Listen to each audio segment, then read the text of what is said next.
যেই বেটা এদেশে গায়ে হলুদ চালু করেছে ওর কথা বলছে।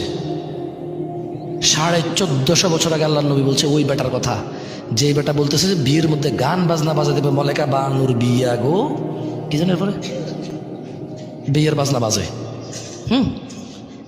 যেই বেটা বিয়ের মধ্যে চিন্তা করছে যে এরকম একটা জিনিস বাজানো দরকার, ওই বেটার কথা বলছে।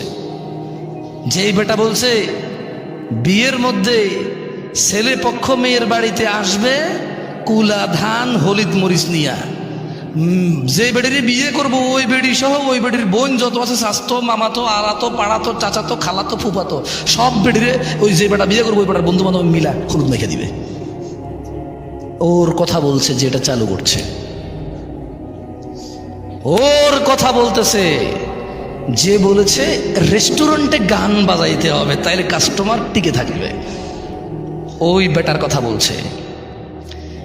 যে বেটা বলেছে মুসলমানদের ঈদ, মুসলমানদের রোজা, মুসলমানদের আনন্দ, মুসলমানদের ত্যাগ তিতিক্ষার মাসে মুসলমানদেরকে জামা কাপড় কিনে দেওয়া, মানে জামা কাপড় বেচার ফন্দিতে সুপার শপ শোরুম খুলবে, বড় বড় শোরুম খুলে ওখানে গান বাজাই দেবে ইংরেজি আর কাপড় সাপড় বেচবে।